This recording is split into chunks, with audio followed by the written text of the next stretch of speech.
ជាកន្លែងអ្នកក្រៅវណ្ណៈទេលោកព្រាហ្មណ៍តើលោកមានដឹងទេមនុស្សក្រៅវណ្ណៈគឺជាអ្វីហើយអ្វីទើបមនុស្សនៅក្រៅវណ្ណៈទេ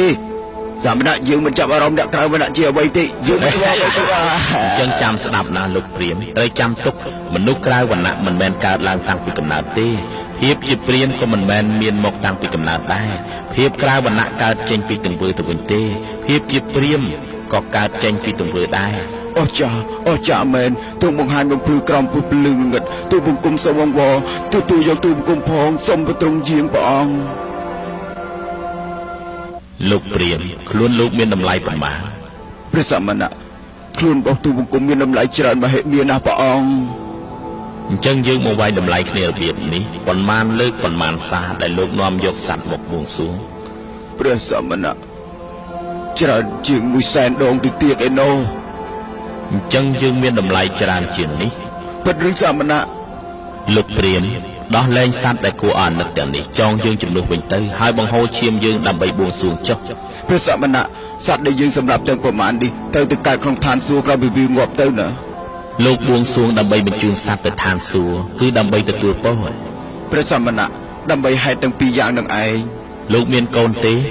មានស្រីមួយប្រុសមួយព្រះអង្គលោកបញ្ជូនពួកគេទៅឋានសួគ៌ទេព្រះអង្គមានន័យយ៉ាងម៉េចនឹងបើអញ្ចឹងលោកព្រាហ្មណ៍ហេតុអ្វីលោកមិនចងពួកគេហើយកាត់កពួកគេទៅព្រះសមណៈនេះចង់និយាយពីស្អីស្ដាប់ណាលោកព្រាហ្មណ៍អ្នកណាដែលអះអាងថាការបួងសួងជារឿងប្រសើរពួកគេជាអ្នកបួសដែលយករឿងនេះធ្វើជាអាជីពរកចិញ្ចឹមខ្លួនឯងលោកកុំធ្វើតាមដែលគ្មានហេតុផលឲ្យសោះ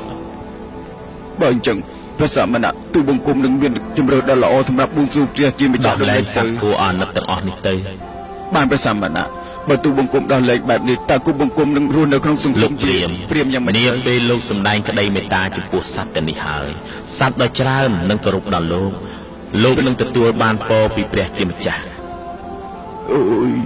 ព្រះសមណៈគោដមខ្ញុំព្រះអង្គនឹងដោះលែងសត្វនៅពេលនេះហើយ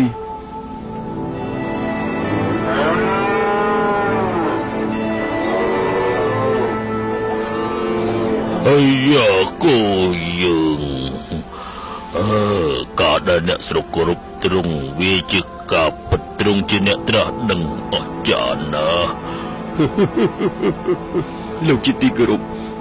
តើសមណៈគោដមជាអ្នកណាទៅ